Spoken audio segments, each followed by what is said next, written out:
अगर तुम भी इन सभी की तरह एनिमेशन बनाना चाहते हो तो उसके लिए एक चीज़ सबसे ज़्यादा ज़रूरी है। नहीं, मैं इंट्रोवर्ट होने की बात नहीं कर रहा हूँ, मैं बात कर रहा हूँ तुम्हारे खुद के कैरेक्टर की। तुम में से आधे से ज़्यादा लोगों का कैरेक्टर तो बस किसी न किसी पॉपुलर यूट्यूबर का कॉपी है, पर आज तुम जानने वाले हो तुम अपना खुद का ओरिजिनल कैरेक्टर कैसे बना सकते हो। और अपना खुद का कैरेक्टर बनाने के मेनली 6 स्टेप्स होते हैं, जिसमें से सबसे पहला है एक बेसिक आइडिया। तुम्हारे माइंड में अपने कैरेक्टर का एक बेसिक आइडिया होना चाहिए कि तुम उसे किस तरह का बनाना चाहते हो। जैसे उसका जेंडर क्या है, वो एक मेल है या फीमेल। दूसरा, उसकी एज क्या है, वो एक 5-7 साल का छोटा सा बच्चा है, एक 20-21 साल का जवान आदमी है या एक 60 साल का बुढ़ा है। तीसरा, उसकी बॉडी किस टाइप की है, वो एक एवरेज सा नॉर्मल लुकिंग आदमी है, या वो एक बॉडी बिल्डर है, या फिर वो सुबह शाम जंग ठूसने वाले एक आदमी है, या फिर वो अपनी जिंदगी के फुल ऑन मजे ले रहा है। ये सारी चीजें पता करने के बाद अगर तुम अभी ही अपना कैरेक्टर बनाना शुरू कर दोगे then there is a high chance कि वो कुछ इस तरह का लगेगा। इसीलिए हमारा दूसरा पॉइंट आता है गैदर सम रेफरेंसेस। देखो, रेफरेंस लेने का मतलब ये बिल्कुल भी नहीं होता है कि तुम किसी का आर्टवर्क उठाओ और उसे ट्रेस करके छाप दो। नहीं, ये रेफरेंस लेने का मतलब बिल्कुल भी नहीं होता है। इंस्टेड रेफरेंस लेने का मतलब होता है किसी भी आर्टवर्क को बनाने का मेथड समझना और फिर उस मेथड को अपनी ड्राइंग में यूज करना, ना कि किसी की पूरी मेहनत को उठा के उसे अपनी क्रिएशन बोल देना। तो रेफरेंस ढूंढने के लिए जिन वेबसाइट्स का मैं सबसे ज्यादा इस्तेमाल करता हूँ उनका नाम है पिंटरेस्ट और गूगल। दोनों में ही तुम्हें करोड़ों आइडियाज मिल जाएंगे, पर मैं पर्सनली पिंटरेस्ट को ज्यादा इस्तेमाल करता हूँ क्योंकि उसका एल्गोरिदम और यूजर इंटरफेस मुझे दोनों ही बहुत पसंद है। बस तुम्हें इसमें कैरेक्टर डिजाइन सर्च करना है और जो भी आइडियाज तुम्हें पसंद है उनको डाउनलोड कर लेना है। अब तुम्हें अपने कैरेक्टर का एक बेसिक आइडिया भी हो गया और तुमने कुछ रेफरेंसेस भी इकट्ठे करे, पर तुम्हें ये नहीं पता कि तुम्हें वो किस स्टाइल में बनाना है। इसीलिए हमारा अगला पॉइंट आता है variety in character design. Character designing एक ऐसा टॉपिक है जिसके तुम्हें हजारों एग्जांपल्स मिल जाएंगे और इसीलिए कैरेक्टर डिजाइनिंग का एक थंब रूल है कि तुम्हारा कैरेक्टर जितना ज्यादा यूनिक होगा उसको भीड़ में पहचानने में उतनी ही आसानी होगी। पर कैरेक्टर को यूनिक बनाने के मतलब उसको अनशन चीजें पहनाना या उसको रंग बिरंगा कर देना नहीं होता है। एक कैरेक्टर को यूनिक बनाता है उसका सिलोवेट। अब ये सिलोवेट क्या है? सिलोवेट का सिंपल मतलब होता है अगर तुम्हारे कैरेक्टर को कंप्लीट ब्लैक पेंट कर दिया जाए तो वो कैसा दिखाई देगा। और जितने भी पॉपुलर आइकॉनिक कार्टून कैरेक्टर्स हैं तुम उन्हें बस उनका सिलोवेट देख के ही पहचान सकते हो। जैसे अगर तुमने इन्हें देखा है तो तुम्हें अब तक पता लग गया होगा कि ये डोरेमोन है, ये मिक्की माउस और ये पोपॉय द सेलर मैन। पर वहीं अगर एनिमे की बात करें तो उनके कैरेक्टर को उनके सिलोवेट से पहचानना थोड़ा मुश्किल हो जाता है क्योंकि ऑलमोस्ट सभी एक जैसे ही दिखते हैं। ऑब्वियसली कुछ ऐसे भी एनिमे के कैरेक्टर्स हैं जिन्हें तुम बस उनके सिलेवेट देख के पहचान सकते हो, but most of them are not. किसी भी जेनेरिक सिलेवेट को बढ़िया बनाने के लिए तुम्हें बस उसमें कुछ उससे रेलेवेंट चीजें ऐड करनी है और उसको एग्जैजरेट कर देना है।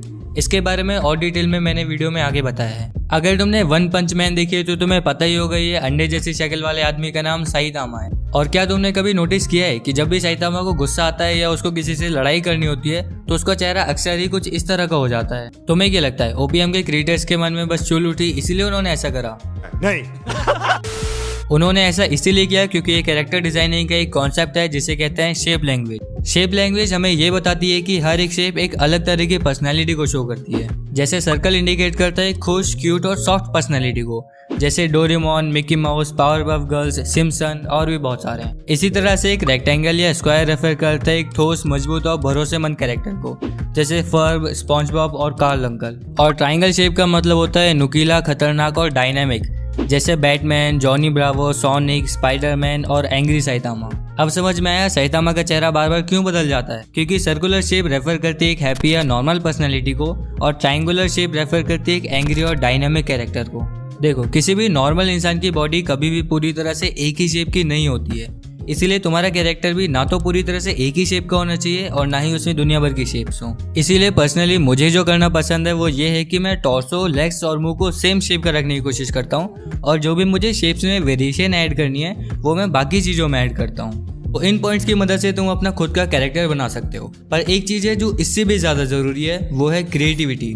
वी ऑल नो हम सभी क्रिएटिव हैं, पर कई बार हमारे अंदर वो कॉन्फिडेंस नहीं आ पाता और हमें समझ में नहीं आता कि हमारी क्रिएटिविटी को बाहर कैसे निकालें। तो अपनी क्रिएटिविटी के साथ कॉन्फिडेंस पाने के लिए तुम सुन सकते हो creative confidence, unleashing the creative potential with in us all. ये बुक समरी अवेलेबल है कुकू एफएम ऐप पर। कुकू एफएम इंडिया का लीडिंग ऑडियो शो प्लेटफॉर्म है जहाँ तुम्हें 4000 से भी ज्यादा ऑडियो शोज मिलेंगे और ये सिर्फ हिंदी या इंग्लिश में नहीं बल्कि कई सारी रीजनल लैंग्वेजेस में अवेलेबल है। मैं खुद इस ऐप का इस्तेमाल काफी टाइम से कर रहा हूँ और इस बुक ने सच में मुझे हेल्प करी है मेरा क्रिएटिव कॉन्फिडेंस बूस्ट करने में। इसके ऑडियो शोज काफी इंटरेस्टिंग और नॉलेजेबल हैं और मैं चाहता हूँ तुम भी अपनी नॉलेज के साथ अपना क्रिएटिव कॉन्फिडेंस बूस्ट करो। इसीलिए मैं तुम्हारे लिए लाया हूँ मेरा स्पेशल कूपन कोड GAR50, जिसे अप्लाई करके तुम्हें सीधा 50% डिस्काउंट मिल जाएगा।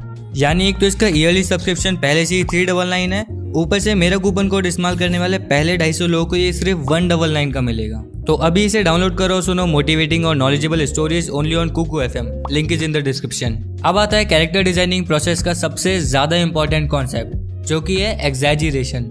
तो एग्जैजरेशन का मतलब होता है किसी भी चीज को उसके एक्चुअल साइज या शेप से ज्यादा बड़ा या अजीब बना देना। इस कॉन्सेप्ट का कैरेक्टर डिजाइनिंग में बहुत ज्यादा यूज होता है। जैसे कोई भी नॉर्मल आदमी होता है तो वो कुछ इस तरह का दिखाई देता है, बट कार्टून और एनिमे में इसको एग्जैजरेट करके कुछ इस तरह से बना दिया जाता है, लेकिन फिर भी हम इन्हें एक बार में ही देख के पहचान लेते हैं। तो ऐसा होने के पीछे सबसे बड़ी वजह है एग्जैजरेशन।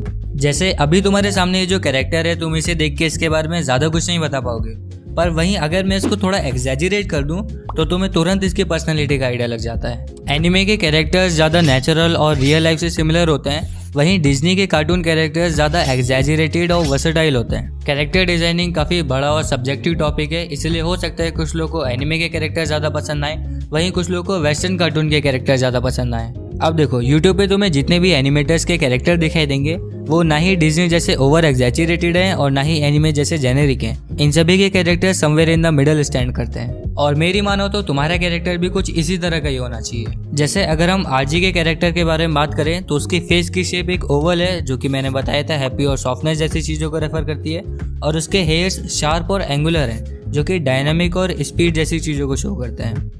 बट अनलाइक आरजी, नोटोटाइप ने फेस और बाल दोनों के लिए ही सेम शेप का इस्तेमाल करा है। अब बात आती है ये सारे कॉन्सेप्ट तुम समझ तो गए, पर इसे एक्चुअल में अप्लाई कैसे करें, तो वो मैं तुम्हें बताऊंगा अपनी नेक्स्ट वीडियो में बिल्कुल स्टेप बाय स्टेप। इसलिए मेरे चैनल को सब्सक्राइब करके बेल आइकन ऑन कर देना ताकि वो वीडियो तुम मिस ना कर पाओ। और हाँ, कुकू FM को भी डाउनलोड करना मत भूलना, लिंक डिस्क्रिप्शन में है। और मुझे इंस्टाग्राम पे भी फॉलो कर लेना, क्योंकि वहाँ पर मैं वीडियो के रेगुलर अपडेट्स डालता रहता हूँ।